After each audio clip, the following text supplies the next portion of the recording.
Stories. Weird stories. Murders, too. Turn out your lights. Turn them out. Good evening. Come in, won't you? Why, what's the matter? Surely you're not nervous. Perhaps it will calm if I tell you a story. We are meant to call from out of the past stories, strange and weird. Tales of mystery and terror by radio's masters of the macabre. Stories of the supernatural, the supernormal, dramatized like fantasy, the mystery, the unknown. We tell you this frankly, so if you wish to avoid the excitement and tension of these imaginary plays, we urge you, calmly, sincerely, to turn off your radio now. This is The Horror. Welcome back. Thanks for joining me this Saturday. We're going to hear from Quiet Please this week, a Willis Cooper creation that aired from June of 1947 to June of 1949, produced 106 episodes. Our story today is from December 10th, 1947. It's titled, Some People Don't Die. Quiet, please. Quiet, please.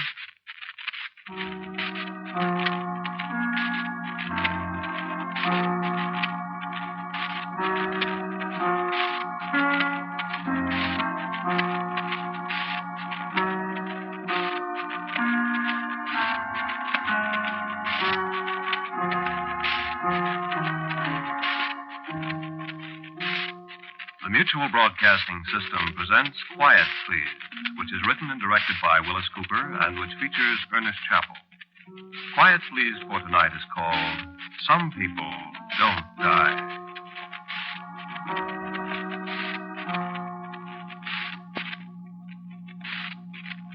My name is Dewey Lancaster. You probably have never heard of me unless you're vitally interested in the subject of prehistoric cliff dwellers, and practically nobody is. There are few cliff dwellings in the United States that I don't know about as well as their original inhabitants did.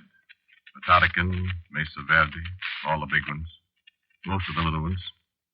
They're quite interesting. Quite. Now, when I tell you that this particular one is called Mesa Encantada, don't look superior and say you know where the Mesa Encantada is. Because the Southwest has more enchanted mesas than there are main streets in the United States. And the chances of your finding this particular one is about 7 million to 1. And you don't want to find it anyway. I'll say you don't. Let's cut out all the preliminaries and say that it was several years ago, 6 to be exact, that I first came to Mesa Encantada. Muriel and me, my wife. I recognized it at once. How? Well, I'd seen pictures of it in various cliff dwellers' houses. Sure, other people saw some of the pictures, too, but I was the only one that recognized them as pictures of a particular mesa. And I'd been quietly looking for it for several years. I just stood there and looked at it, with the sun about a foot off the horizon, and nothing between us and the sunset but a million giant saguaros. Just me and Muriel and Fermin, my Yaqui Indian helper. It was pretty impressive, rearing up out of the desert about 1,000 feet, and that peculiar shape, the walls sheer red rock, so smooth you couldn't imagine a possible foothold all the way to the top. I was pretty happy. I just stood there and looked, and all I could think of to say was, well.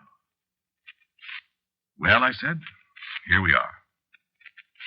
Muriel didn't say anything. Fermin did. Sí, como no. Matter, Fermin, don't you like it?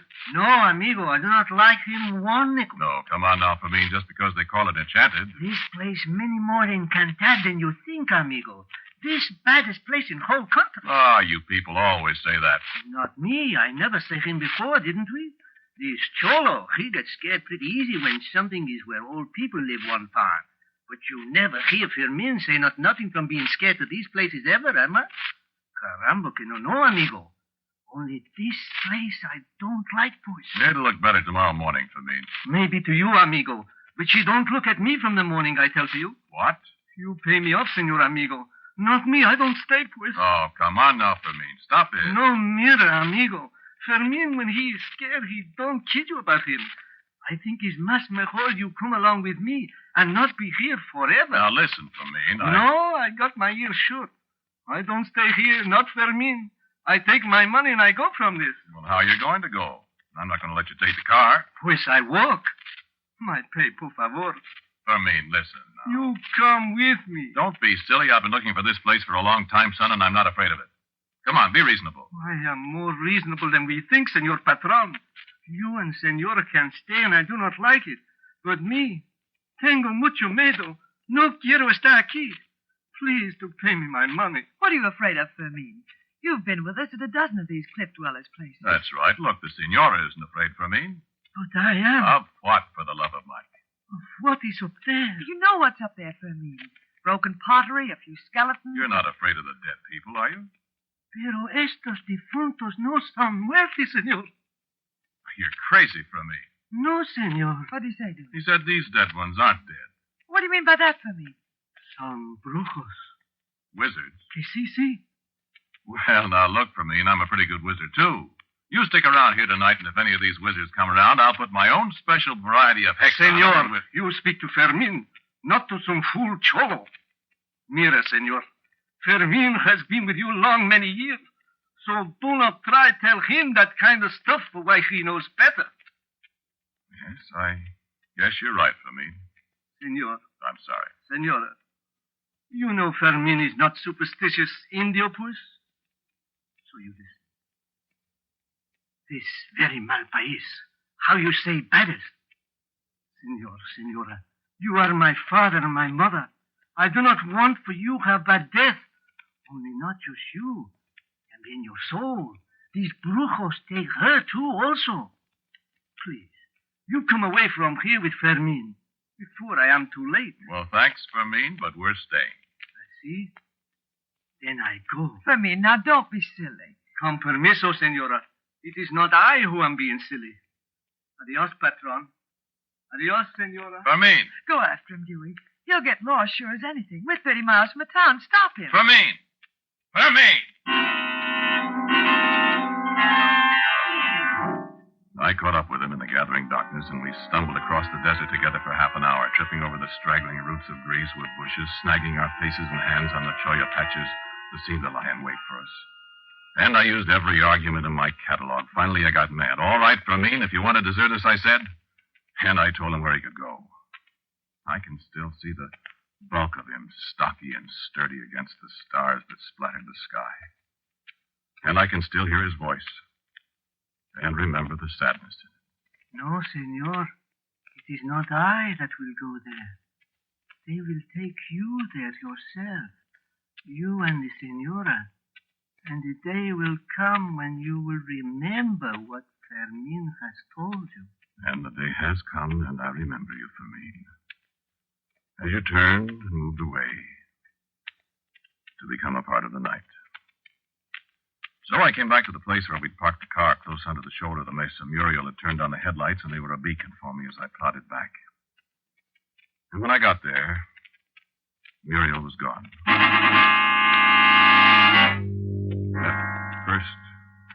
At first, I thought she just wandered over for a moment. When she didn't come back after 15 minutes, I started to look for her. I looked for nearly the whole night long, shouting her name as I stumbled all the way around the towering mesa. It must have been only a little while before dawn that fatigue dragged me down to the cold ground for a brief sleep. I was awakened almost at once, it seemed, by the sound of a great gong that began in my dreams. It persisted until I forced my eyes open and saw that the sun was rising. And she was not there. I was alone at the foot of the enchanted mesa.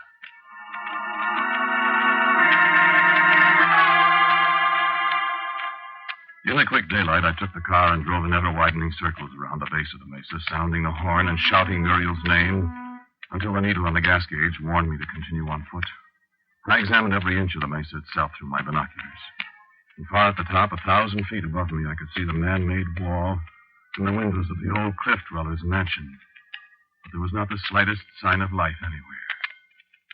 I was the only living thing on all these thousands of square miles of desert.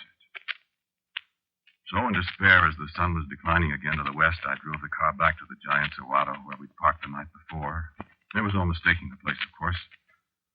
I got out of the car and walked toward the smooth red precipice. And there, leaning against the rock, was a ladder. A ladder of mountain ash wood. The rungs lashed onto the uprights with rawhide strips that looked to be 1,000 years old.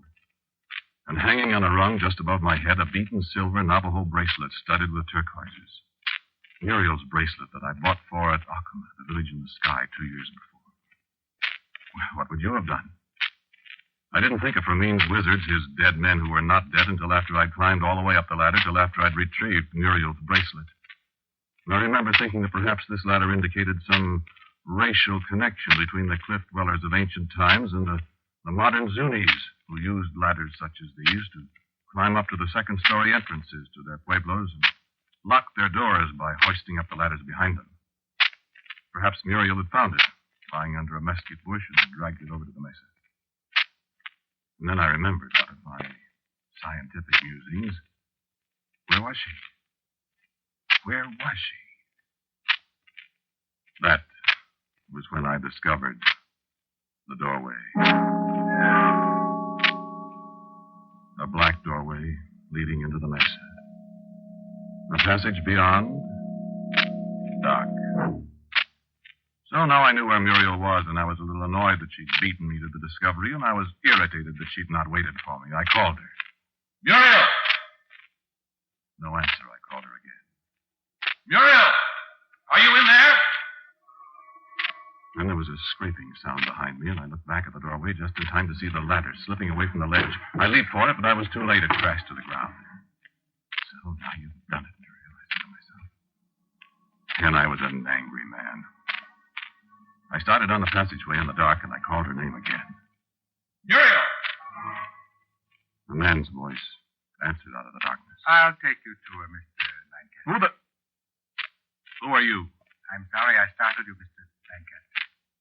My name is Kino. Who are you? Where's my wife? I live here, Mr. Lancaster, and your wife is safe for the moment, at least. Come along with me, please. No, the race of the cliff dwellers had been extinct for a long, long time. We have only surmises as to what became of them, what they called themselves, what they looked like, where they came from, and where they went. Our unsolved mysteries. And here, in this place, crowned with perhaps the most ancient of all the cliff dwellings, was a man who spoke as perfect English as you and I. Yes, I am one of the cliff dwellers, Mr. Lancaster. We here in the Mesa de los Miradores, we are the last of our race. Oh, I thought this place was called La Mesa Encantada. We call it the Mesa of the Watchers. Why? You see, there is a stairway here. No, how could a man, a cliff dweller, if he really was one, how could he be speaking perfect English to me, here in the heart of a 1,000-foot mesa far out in the desert? How could that be? I wondered if I were dreaming. No, you are not dreaming, Mr. Lancaster. Can the man read my mind? We can do many things, Mr. Lancaster. And you must not be surprised at my speaking English. Many of us can speak several languages. You see, from time to time, we send our people out into your world. We have been doing that for hundreds of years. You've been out then? Oh, yes. As a matter of fact, I was in your Navy during this last war. Aviation Radioman 3rd on the Lexington. Oh, I don't understand this.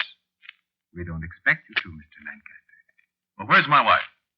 I'm taking you to her. Be careful, the stairs are steep. And the stairs were steep. Too steep for more conversation, although you can understand how anxious I was for information, for news of Muriel. I followed the man who called himself Kino up, higher and higher. And in the brief pauses to rest my aching legs, I managed to put in a few questions. Is my wife all right? Oh, yes. She's quite all right. How long can we stay here? For a long time.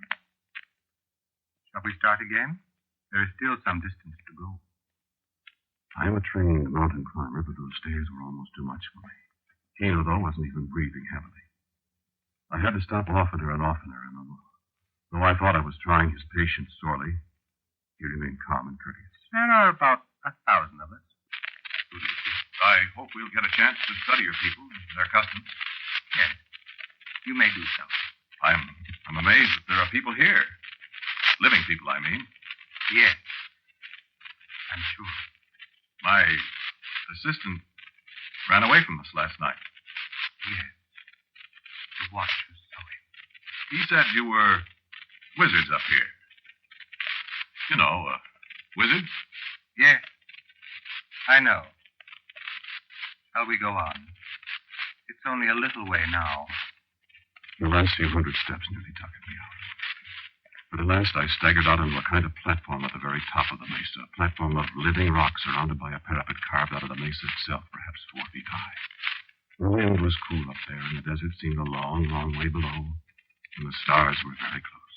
This is the place of the watchers, Mr. Lancaster. I wish you a pleasant good evening. Yes, but where... And a huge slab of rock swung into place over the trapdoor we just come through. I was alone again, on the peak of the mesa of the watchers. And far below me somewhere, 1,000 primitive men and women went about their separate ways, uncaring that a stranger watched the night for them. But I wasn't alone after all. For a voice, an old, dry voice, spoke to me in the cold darkness. Kiana? It was a voice in oddly accented Spanish. And I looked around for the one who asked me, who is that? I could see no one, but I replied, Un americano, que se llama Dewey Lancaster. And I said, ¿Quién es? Who are you? And a dry as dust voice answered me. Soy Don Alvanuez Cabeza de Vaca. A sus órdenes. What? Sí. Es verdad. Have you ever heard of Cabeza de Vaca? The Spanish explorer who tramped from Arizona to Kansas and back with his black servant as cabin in 1537. In 1537. And I heard his voice 6 years ago.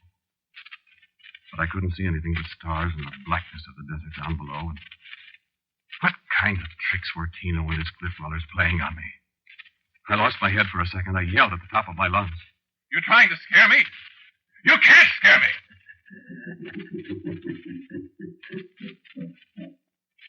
But they did. They scared me nearly to death. Nearly. The first way they scared me, the dream. I dreamed that I'd fallen asleep and awakened again. Awakened with a man Kino standing over me. Get up, Mr. Lancaster. Well, it's about time. Yes, indeed. It is about time. What are you trying to do to me? Where's my wife? Your wife? Why, you'll see her very soon. Don't worry about her. I want to see her now. Not now. Are you going to let me out of here, then? No, Lancaster. No, I think not. We didn't ask you to come here. You see, you mustn't be surprised at the kind of welcome we give you. Well? We have customs, you see, of our own. And through my mind in my dream raced all the stories I'd heard of Indian cruelties and tortures. And in my dream I shuddered at those thoughts, and my voice wasn't very steady as I spoke in my dream.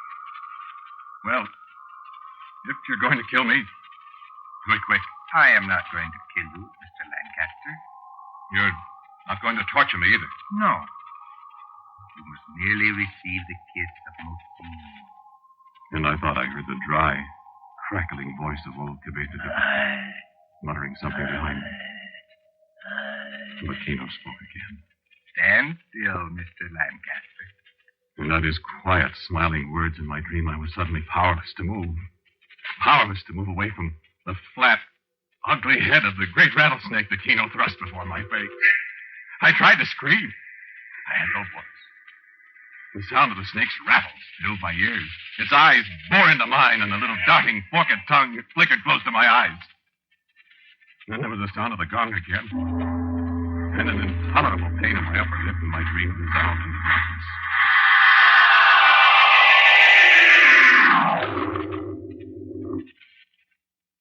The second time they scared me.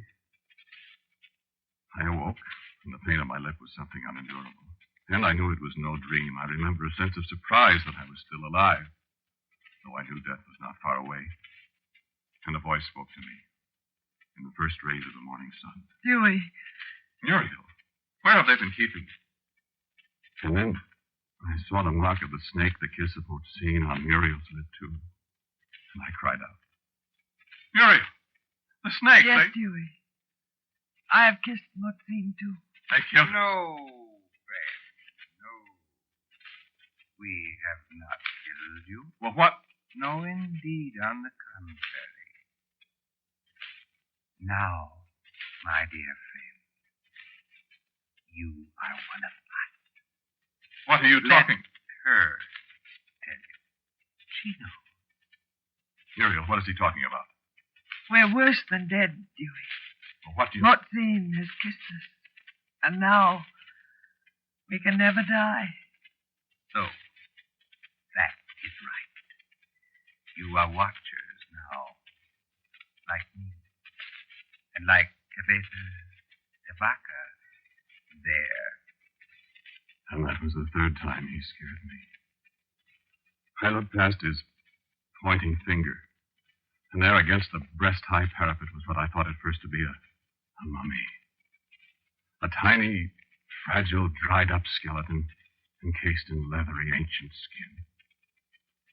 And at his feet, a great, shining, silver-mounted conquistador's helmet and an ancient sword. And slowly, the desiccated mummy turned its head to us. The skull of a long-dead man, and the eyes were pinpoints under the naked brows. And the grisly mouth opened, and the dry as dust words came out. Sí, compadre. Nosotros todos los miradores.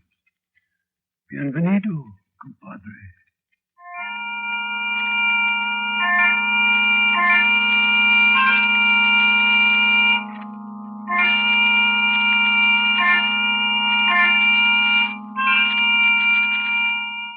Yes, it was truly Cabeza de Vaca. No, Muriel and I can never die either. Well, I know, I tried. I could tell you first-hand stories of the conquest, stories I had from Cabeza de Vaca himself. I won't. I won't tell you how I escaped the place so I could tell the rest of the world about the last of the Cliff Brothers and the enchanted mesa. Here, 16 floors above the street in a hotel room in a great city, I had the word from Kino yesterday. He said they'd followed me. They knew where I am. He said I'd better come back. On account of Muriel, he said. Well, they can't kill her, of course. But these people of the Mesa are true sons of their cruel ancestors. So I'm going back. Muriel and I, and Kino, and Cabeza de Vaca will be there for a long, long time. Maybe they'll let us out to see what this world is like 100 years from now. If we're good. And if the world is still here. Good night.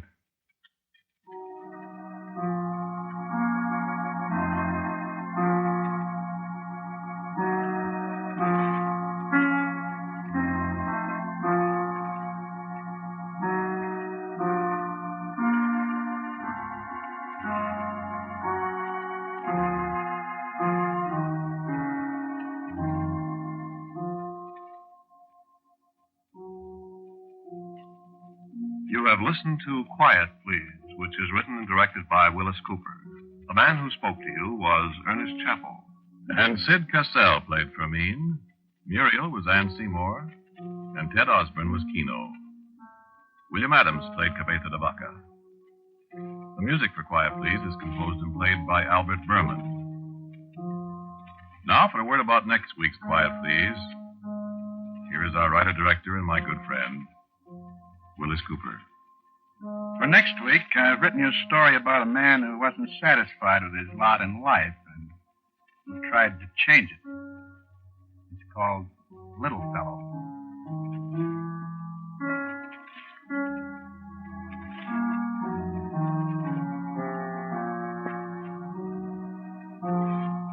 And so, until next week at this time, I am quietly yours, Ernest Chappell. Quiet Please comes to you from New York. This is the Mutual Broadcasting System.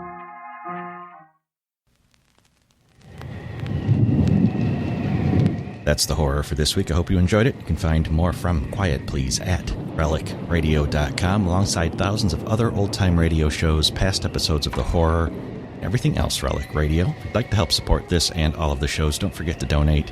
That's how all of this is made possible. Just visit donate.relicradio.com or click on the link on the website. Thanks to those who have. Thanks for joining me today. Be back next Saturday with another episode of The Horror.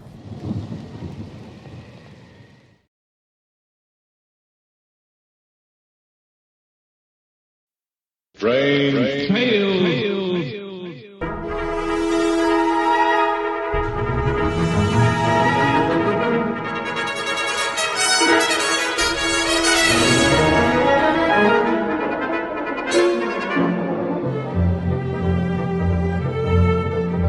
RelicRadio.com presents tales of the strange and bizarre, the weird and the wicked.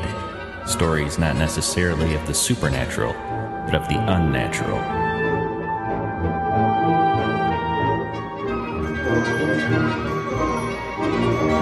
Join us now for Strange Tales, featuring radio drama at its most mysterious and unusual.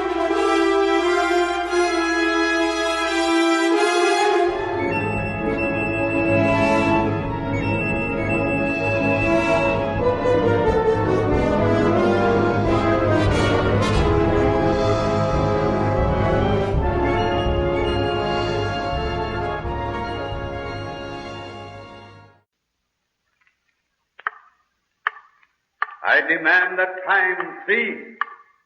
The past will return and the stories of yesterday unfold. Listen to the weird circle.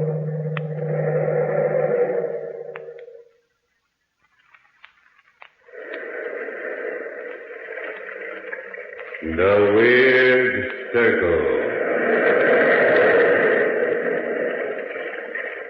In this cave by the restless sea, we are met to call from out the past stories strange and weird.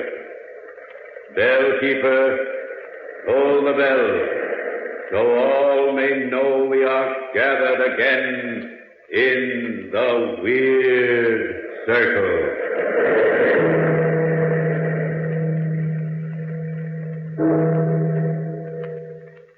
Good evening, Weird Circle fans. Welcome once again to the Ogden's Playhouse. Tonight we bring you one of the strangest stories ever told, The Rope of Hair, based on Apparition by Guy de Maupassant. Here is a truly novel ghost story we hope you'll enjoy. We know you'll enjoy Ogden's Fine Cut if you roll your own cigarettes. That's why we suggest you try Ogden's, the aristocrat of cigarette tobaccos. When you taste the rich, cool goodness of Ogden's, you're sure to agree that here is the kind of smoking enjoyment you want when you roll your own cigarettes. You'll find Ogden's easy to roll, delightful to smoke. Yes, easy to roll, delightful to smoke. And now our story, The Rope of Hair.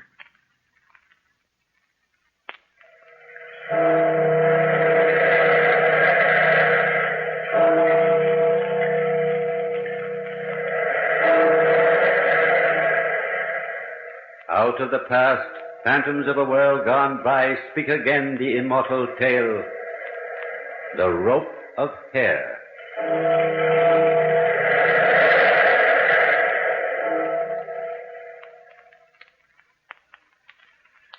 I am often puzzled by the three processes, love, hate, and death, which, perhaps more than the others, influences our minds.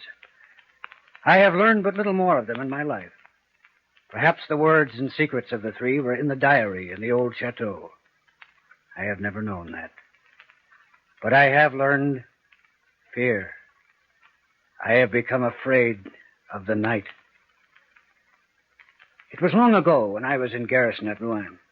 I was walking one evening along the quay when I observed a man who looked up at me from thoughtful contemplation of the slowly moving water. I hesitated, surprised at something, some recognition in his eyes. Victor. Yes? Victor, don't you know me? Why, Jacques. Can it be you, Jacques Lafontaine? Yes, Victor, of course. Well, Jacques, I can't believe it's really you. Then even my oldest friend doesn't know me. But it's been so long, Jacques, so long since our last meeting. It's 5 years since Jean d'Arc's ball. It's changed me, then. Well, at first I didn't recognize you, but in 5 years... In 5 years, most people don't grow gray and stoop, do they, Victor? It depends. Say it, man. Go ahead and say it. You think I've let myself go. You even think I was ready to jump off the quay. Well, were you? You've always been like that, Victor. Calm and easy. But no. In fact, unbelievable as it may seem, I was wondering where you were. You must have known I was stationed here. Yes, everyone knows where the distinguished captain, the Marquis de la Tour Samuel, can be found. But, you see, Victor, I hated the thought of coming to you like this. But as officers, we must soon have had business together anyway. Then you haven't even heard that... Heard what? That I had resigned my commission. Left the glory of our country in the hands of the dashing... Doc, you had a fine career ahead of you. Your position, your influence, they pointed to everything ahead. And now perhaps everything is behind. Is that it, Victor? Oh, life is never as bitter as that. For men as young as we, a great deal lies ahead. For a man who has written his own destiny in one moment? No. What's happened, Jacques? Can't you tell me? Perhaps supper, a little entertainment. The city will be lively tonight. It'll do you good to forget your trouble. Thank you, Victor, but we've been walking toward my rooming house. I hoped you might dine with me. We can talk quietly there. Because we're old friends, yes. For anyone else, though, well, the evening is young and there are other things to do in the city. Just this one evening. Can't you, Victor? If that's what you want, Jacques, my time is yours. Good. Here. This is the place, here. This? I know it's not a good section of the city. The place is run down, but it's comfortable. And with your soldiers quartered here, it was hard to find any place to stay at all.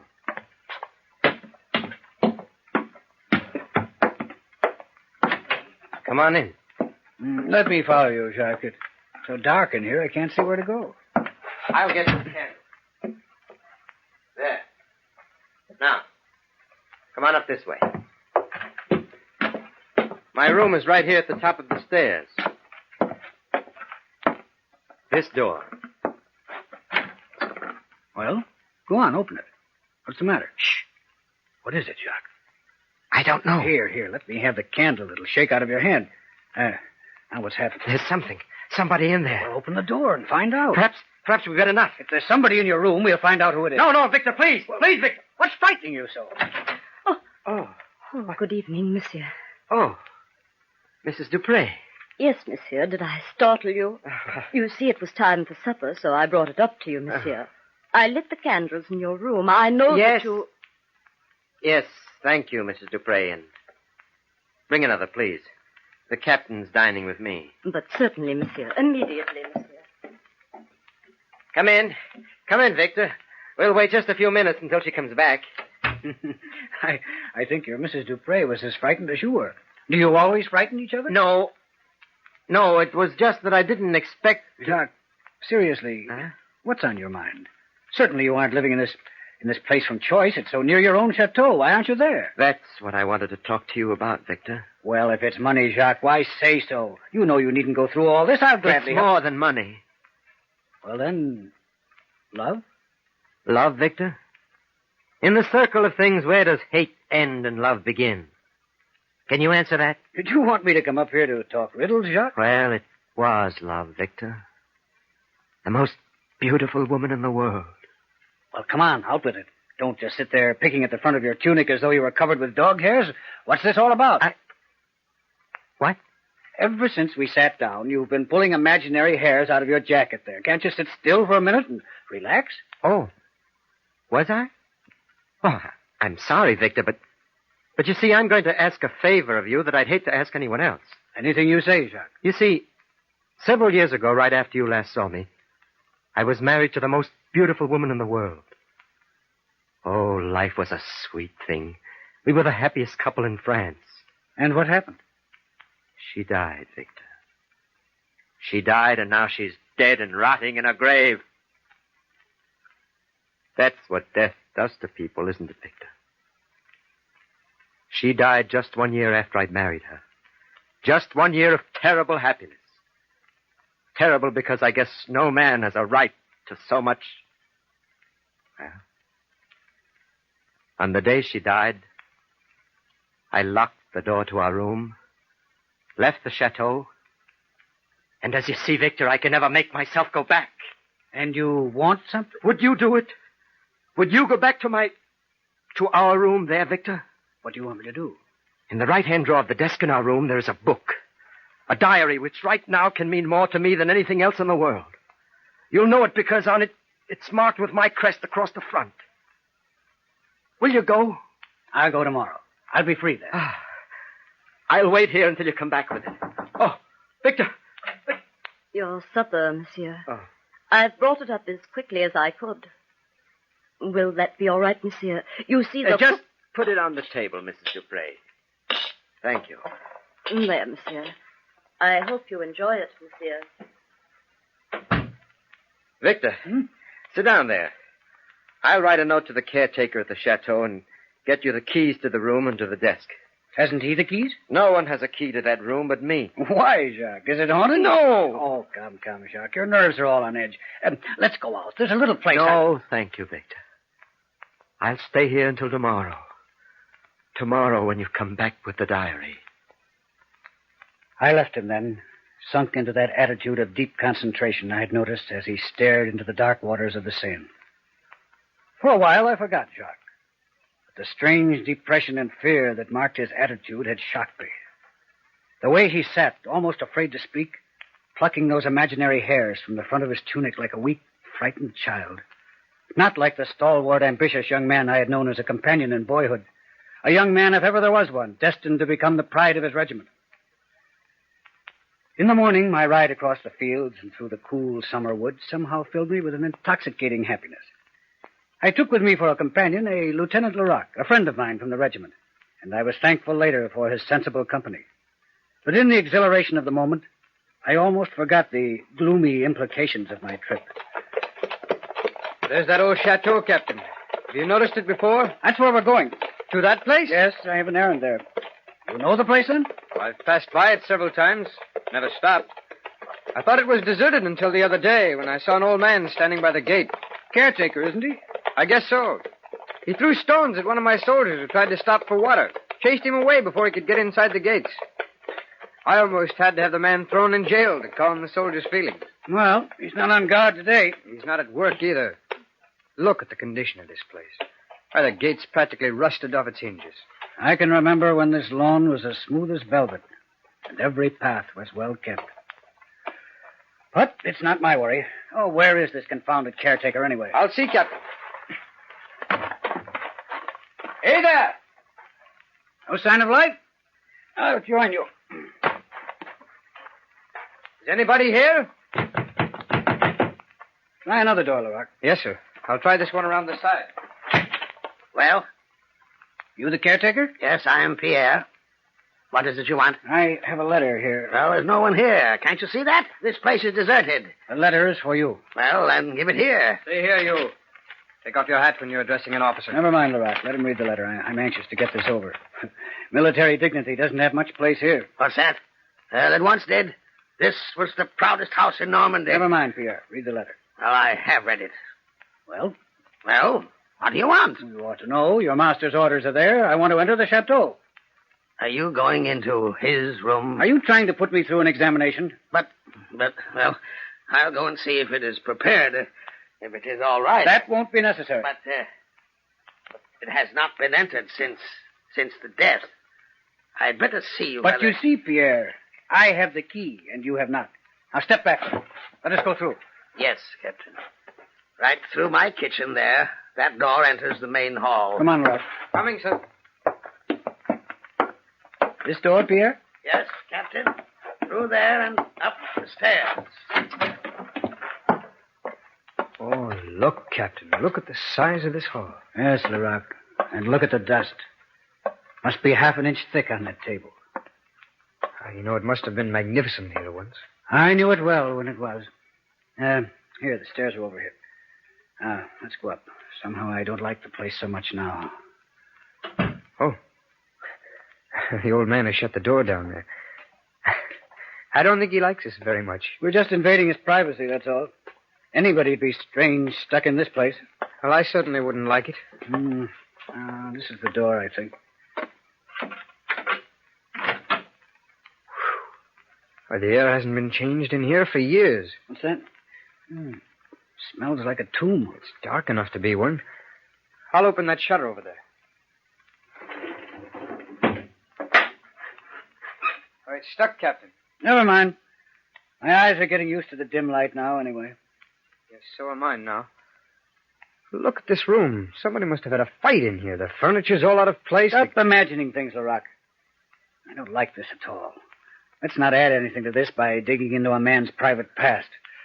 Captain, didn't you say you had the only key to this room? Yes, I have. Why? Look at the bed. Why, the pillow's still pressed down.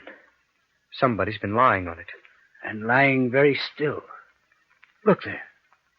You can almost see the form of the body pressed into the covers. Almost like a corpse.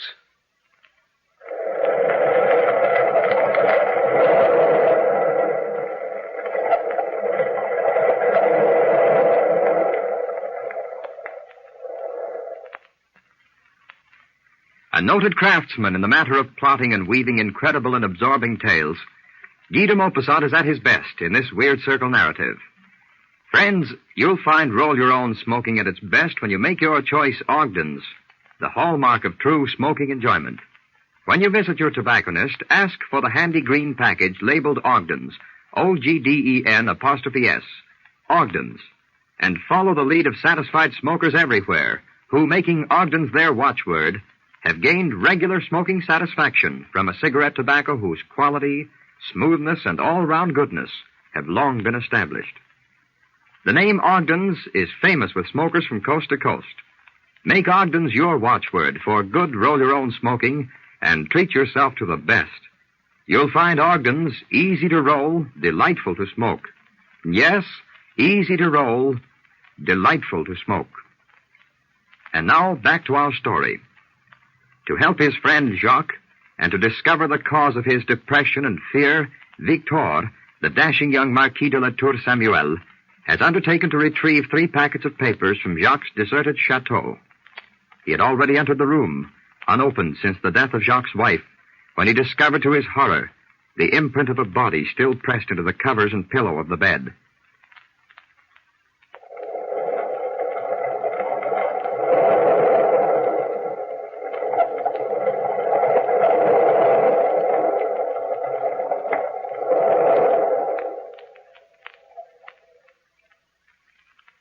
Almost like a corpse. Yes, it was almost as though a corpse had lain there. But all at once, the ridiculous aspect of the situation brought me back to my senses. Leroy? Yes, Captain. You'd better go stand guard outside the door so that our real menace, the caretaker, doesn't come up and interrupt us. I'll get the diary I'm after, and we'll get out of here. Very well, Captain. I'll shut the door so you won't be disturbed. I was trying to sound brave. There are times when the uniform of a captain forces courage.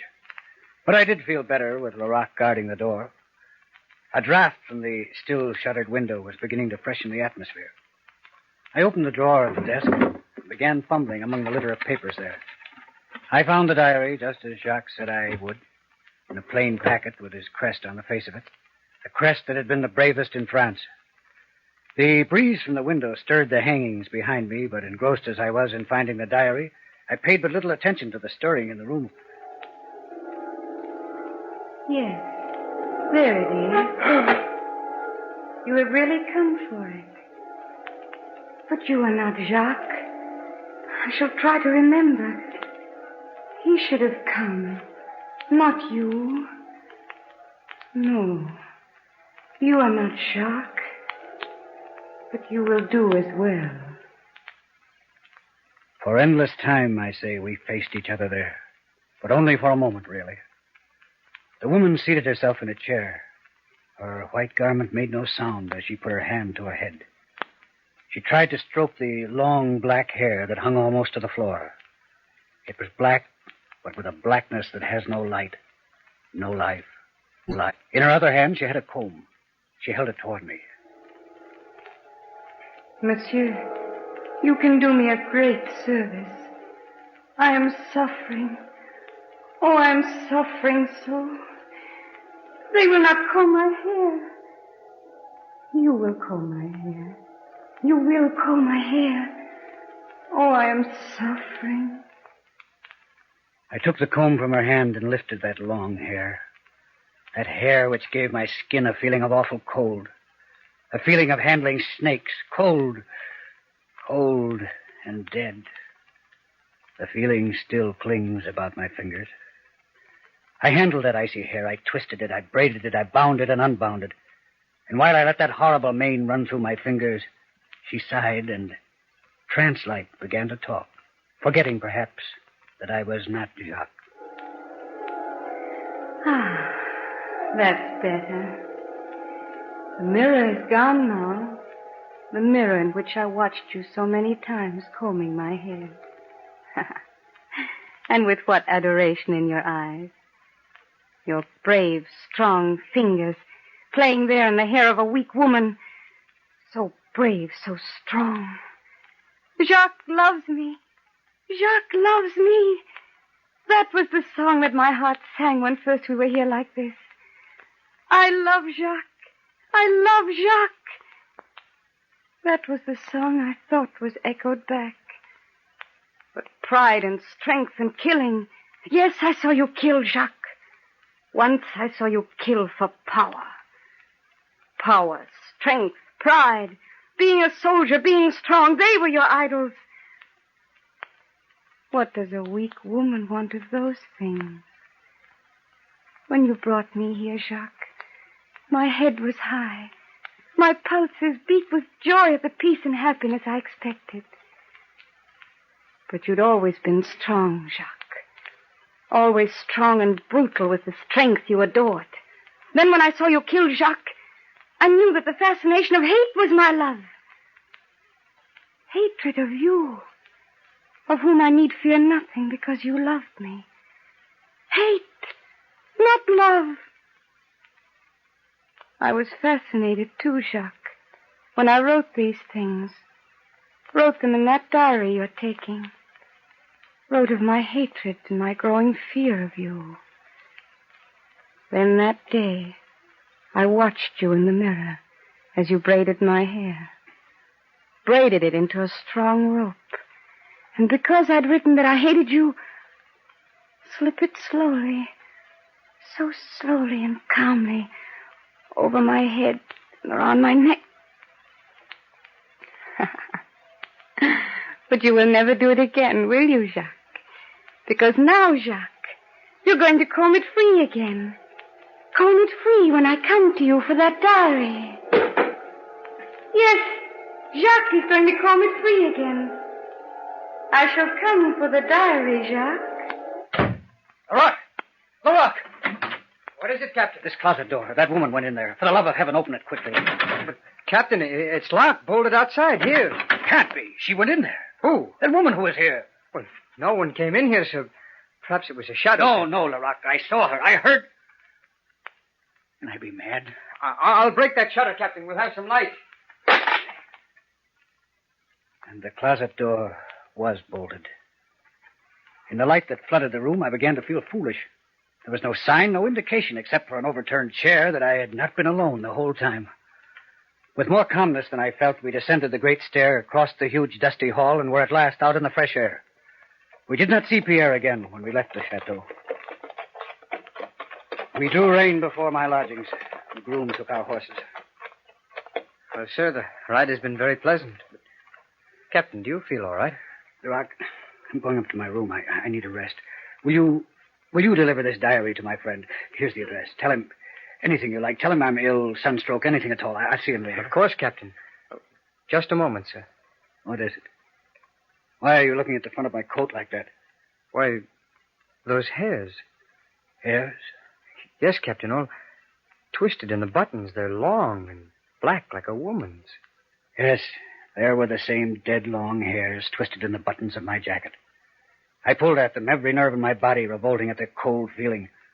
Slowly, one by one, I pulled them off, dropping them from my fingers like poison things. Can I help you, Captain? Could he help me? No, but there was another he could help. I remembered how Jacques had sat like a bashful child, pulling at the imaginary hairs in the front of his coat, begging me to get that diary to him. No, Larocque. Take this diary to my friend quickly. Quickly, Larocque. Yes, sir. It was better in my room. Somehow I could think there. But Jacques, his fear and his worry haunted me. A few hairs still clung to my jacket. Absently, I pulled them out and dropped them from the window, every nerve in my body revolting at their cold feeling. Then, with a sudden resolve, I went into the street again and headed toward Jacques' lodgings. I knew that I had to talk to him about what had happened. I hurried across the city. Larocque came toward me a few steps from Jacques' house. Captain. Have you delivered the diary already, Larocque? I left it in his room, Captain. The gentleman wasn't at home. Not there? He promised to wait until I got back. The room was empty. The concierge had not seen him go out, Captain, but she had been in the basement, and he might have slipped out without her seeing him. Very well, Larocque. I'll go and see him. Do you wish me to come, sir? No. You go on. I'll wait for him to come back. Very well. It's that house right there, sir. That house right there. That house right there. As though I wouldn't know that dirty doorway, those warped steps. Every detail of the last 24 hours seemed to have fixed itself like an etching in my brain. Yes, monsieur. I must see Monsieur Jacques. Monsieur Jacques. But he's not in, monsieur. There was another gentleman just a few minutes ago. He must be here. Let me in. But, monsieur... He must be. Monsieur, I tell you that he's... This is his door, isn't it? He's not in, monsieur. We'll see about that. Jacques. Be quiet. Stand there. Dead. Oh, monsieur, he's dead. In my house. His hand is cold. Is there a doctor near here? Yes, monsieur. I'll call him. Jacques was sitting huddled in a chair, a surprised look on his face. But he was white. White and somehow shriveled. I looked around for the diary which Larocque had delivered, but it was not to be seen. Some touch of the fear I had felt in facing the woman at Jacques' chateau chilled me again. After only a moment, I heard voices outside in the passageway. It is here, monsieur. A gentleman came, and we found him so... All right, then take me in there. It doesn't seem it could be possible. It was only a few minutes ago, and I saw with my own eyes that Monsieur Jacques was not in his room. It could not be. Be quiet, please. It isn't possible. Quiet, please. Pardon, monsieur. What has happened here? I don't know anything more than she has told you. We came in and found him this way. In the chair. Let's see. His pulse? Yes, he's dead, no doubt of that. His hand is cold already. But there was no way in which... The man must have led an active life. He was not very old, and yet... The doctor leaned, peering over Jacques' body. His hand reached out slowly toward the front of the coat. He plucked at one of the buttons. Here. What do you suppose this is? Why, it's a hair. Long, black hair. And there are more of them. Almost as though he had been combing a woman's hair when he died. Look, monsieur. Still more of them. Around his neck. I watched the doctor with his thumb and forefinger hold the hair before his curiously staring eyes. I knew then that it had been no shadow I had seen at the chateau. I had heard the threatening words, and she had come for the diary at last.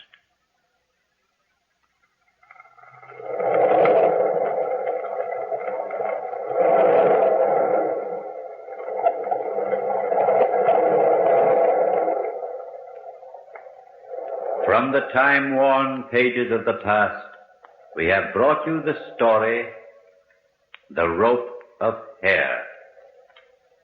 Bellkeeper, toll the bell.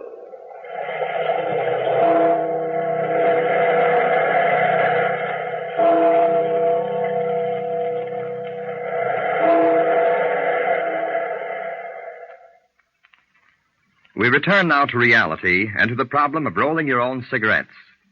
The solution is Ogden's fine-cut tobacco. With Ogden's, you're sure of getting the best in rolling and the best in smoking. That's why we suggest you remember the name OGDEN''S, Ogden's, when in need of cigarette tobacco. Your smoking problem ends, and your smoking enjoyment begins the moment you turn to Ogden's. That's a statement you'll want to check for yourself, and that's why we say try Ogden's. You'll find Ogden's easy to roll, delightful to smoke. Yes, easy to roll, delightful to smoke. Next week at this same time, the Weird Circle will present Falkland, a story by Edward George and E. Bulwer Lytton. Be sure to listen. The Rope of Hair was an adaptation of the Guy de Maupassant story, Apparition.